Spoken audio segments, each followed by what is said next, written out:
பேட்டிக்கு வந்தது மகிழ்ச்சி. சமீபத்தில் தான் ஆஞ்சநேய பெருமாளோட கும்பாபிஷேகம் மிக சிறப்பாக நடைபெற்று இருக்கிறது. இங்கே எல்லா ஏற்பாடுகளும் சிறப்பாக செய்யப்பட்டிருக்கிறது என்று கேள்விப்பட்டேன்.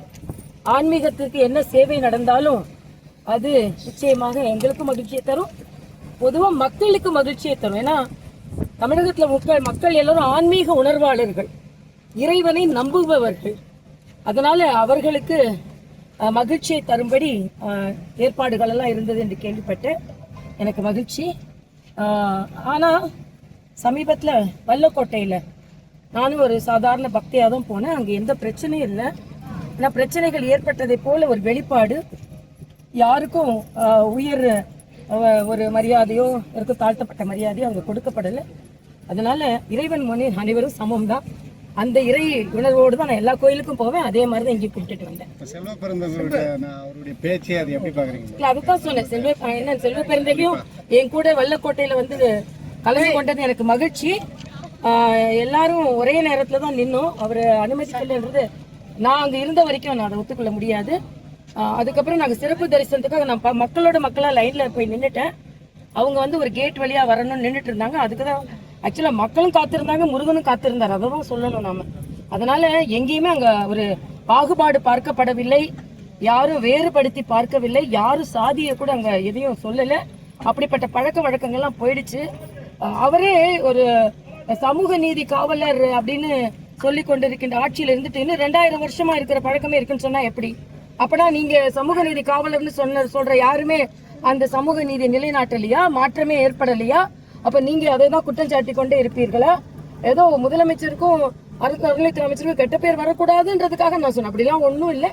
எல்லாரும் பக்தர்களா போனா எல்லாரும் பக்தர்களாக தான் வந்தோம். இன்னைக்கு ஏதோ தமிழிசைக்கு சிறப்பு என்னது நாற்காலி போட்டு அமரர் முத்தரசன் சொல்றாரு. முத்தரசன் அவர்களே, அப்படியெல்லாம் ஒன்றும் இல்லை. ஸ்பெஷல் ட்ரீட்மெண்ட் நான் எங்கேயுமே எடுத்துக்க மாட்டேன். நான் கவர்னரா இருக்கும் போதே பாண்டிச்சேரியில் போய் கேட்டு பாருங்க, தெலுங்கானாவில் போய் கேட்டு பாருங்க, அங்க எந்த பக்தர்களையும் நிறுத்திட்டு நான் சாமி கும்பிட்டதே கிடையாது. அதனால நான் எப்பவுமே பக்தியா தான் இருக்கேன். இந்த வேறுபாடு எங்க மனசுல கிடையவே கிடையாது. வேண்டும் என்று ஒரு விளம்பர அரசியலுக்காக வேணா சில பேர் அதை சொல்லிக் கொண்டிருக்கோம். நிச்சயமா எதுவும் அங்க நடக்கல. மேம், இப்போ தமிழகம் ஃபுல்லா பாத்தீங்கன்னா கோயில்களுடைய குடமுழுக்கு வந்து விரைவா நடந்துட்டு இருக்கு. அதை எப்படி பாக்குறீங்க? இப்ப பாஜக சார்பில் குடமுழுக்கு நடக்கிறது நல்லதுதான். ஆனா நான் என்ன கேட்கிறேன், ஒரு முதலமைச்சர் அவர்கள் அந்த காலத்துல ராஜாக்கள்லாம் குடமுழுக்கு நடக்கும் பொழுது கலந்து கொண்டார்கள். ஏன் தமிழக முதலமைச்சர் ஒரு குடமுழுக்குல கூட கலந்து கொள்ளுகின்ற எண்ணம் அவருக்கு வரவில்லை? மறுபடியும் 3000 குடமுழுக்கு நடத்துனீங்க. அதே நேரத்துல மற்ற மத பண்டிகைகளை நீங்க கலந்துக்கிறது இல்லையா? கிறிஸ்துமஸ் விழால கலந்துக்கிறீங்க, இஃப்தார் விருந்துல கலந்துக்கிறீங்க. அப்ப இந்த துவேஷம் எதுக்குன்னு நான் கேட்கிறேன். இந்த வேற்றுமை எதுக்குன்னு கேட்கிறேன். இந்த பாராபட்சம் எதுக்குன்னு கேட்கிறேன். அதுக்கு பதில் சொல்லட்டும். எனக்கு விருப்பம் இல்லைன்னா திமுக தலைவராக இருந்தா விருப்பம் இல்லைன்னு சொல்லலாம். ஒரு மாநிலத்தின் முதலமைச்சர் அனைத்து தர மக்களின் நம்பிக்கையையும் மதிக்கணும் நான் கேட்டுக்கொள்றேன். இப்போ 400 கோடி இந்திய அறநிலையத்துறை சார்பாக வந்து திருச்செந்தூரில் வந்து செலவு பண்ணியிருக்காங்க. சமூக வலைதளங்கள்ல அது பயங்கரமாக பேசப்பட்டிருக்கு. இல்லை, அதில் பார்த்தீங்கன்னா நிறைய பேர் வந்து எங்களுக்குள்ள வசதிகள் சரியா செய்து தரப்படவில்லைன்னு அவங்க எல்லாம் சொன்னாங்க. நானும் அங்கே போய் பார்க்கலான் இருக்கேன். கூட்டம் அதிகமாக வந்தால் சில நேரங்களில் பிரச்சனை. இதை விட அதிகமாக எல்லா வசதிகளும் நிறைய நேரம் பொதுமக்கள் காக்க வைக்கப்பட்டிருக்கிறார்கள். அதெல்லாம் தவிர்த்து இன்னும் நல்ல வசதிகள் செய்து கொடுத்திருக்கலாம். ஏன்னா அரசாங்கமும் செலவு செய்திருக்குது. அதுல வந்து HCL போன்ற கம்பெனிகளும் அதுக்கு செலவு செஞ்சிருக்காங்க. அதனால சிவநாடார் போன்றவர்கள் மிக அதிகமாக பணம் கொடுத்திருக்கிறார்கள். இன்னும் அதிகமா, ஏன்னா அவர்கள் எல்லாம் மக்களுக்காகத்தான், முருகனுக்காகவும் மக்களுக்காகவும் கொடுக்கப்பட்ட பணம். இன்னும் அதிக வசதிகள் செய்து கொடுத்திருக்க வேண்டும் என்பது எனது கருத்து. புதுச்சேரியில் வந்து துணைநிலை ஆளுநர் வந்து சரியில்லை, போக்கு சரியில்லைன்னு சொல்லிட்டு இப்போ ஒரு MLA வந்து தர்ணால விட்டதர தொட்டக்கணும்னு இப்ப ஏன் அந்த கேள்வி கேட்கறீங்க? நான் புதுச்சேரி வந்து ரொம்ப நாள் ஆச்சு.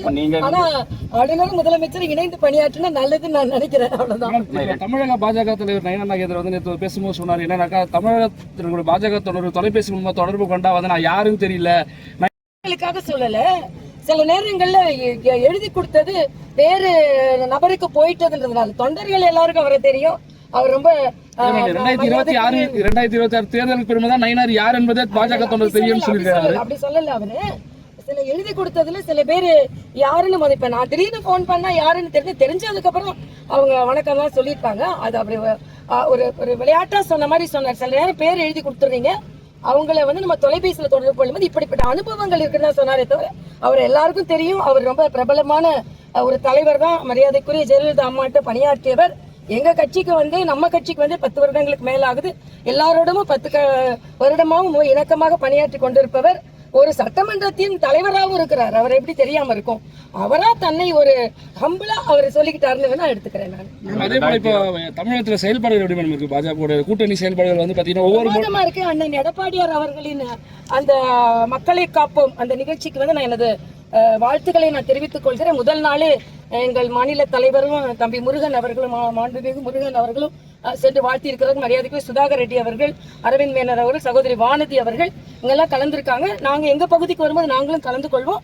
அண்ணன் எடப்பாடியாரின் அவர்களின் அந்த மக்களை காப்போம் என்ற அந்த ஊர்வலம் வந்து மிகப்பெரிய பிரம்மாண்டமான ஒரு வரவேற்பை பெற்றிருக்கிறது.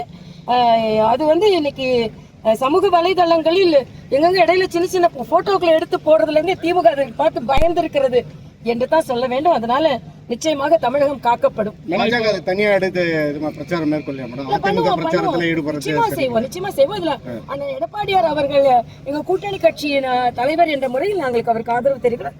தனியாக பாரதிய ஜனதா கட்சி தனது விளம்பரத்தையும் நமது பிரச்சாரத்தையும் முன்னெடுக்கும். 2026 வந்து வெற்றி பெறணும்னு சொல்லிட்டு பாஜக கூட்டணி வெற்றி பெறணும்னு சொல்லிட்டு வந்திருக்கீங்க மேடம் கோவிலுக்கு. ஆமா நிச்சயமா. நான் எங்க போனாலும் பிரதமர் மோடி நல்லா இருக்கணும். ஏன்னா அவராலதான் நம்ம நாடு நல்லா இருக்குது. நீங்க பாத்தீங்கன்னா நான் எல்லா இடத்துல பூஜை பண்ணும்போதும் பிரதமர் மோடி அவர்கள் அனுஷ நட்சத்திரம் அவர் நட்சத்திரம் சொல்லி தான் நான் பூஜை பண்ணுவேன். அதனால பிரதமர் மோடி நல்லா இருக்கணும். அப்பதான் நம்ம எல்லாம் பாதுகாப்பா இருக்க முடியும். இந்த செந்தூர்னு நம்ம பார்த்தோம், ஆபரேஷன் செந்தூர்ல தீவிரவாதிகளை மட்டுமே தாக்கியது நமது பாரத பிரதமர். அதே மாதிரி எனக்குள்ள ஆசை பிரதமர் மோடியின் நல்ல திட்டங்கள் எல்லாம் நல்ல டபுள் இன்ஜின் கவர்மெண்ட் மற்றும் ட்ரிபிள் இன்ஜின் கவர்மெண்ட் கூட தமிழகத்திற்கு வரணும். அப்பதான் தமிழக மக்கள் நன்றாக அதை புரிந்து கொள்வார்கள். அதனால் வட்ட இலையோடு தாமரை குளத்தில் மலரும், இரட்டை இலையோடு தாமரை ஆட்சியில் மலரும். பாஜக கூட்டணியில வந்து இப்ப பாமக வந்து அது வந்து ஒரு பாச போராட்டம் இங்கே நடந்து கொண்டிருக்கிறது. அரசியல் போராட்டம் என்று சொல்வதை விட ஒரு பாச போராட்டம். அவர்களே அதை சரி செய்து விடுவார்கள் என்பதுதான். அதுக்கப்புறம் இப்ப அதிமுகவும் பாஜகவும் பலமா நடை போடுகிறோம். எங்கள் கூட பல பேர் வந்து நடை போடுவார்கள். காலம் பதில்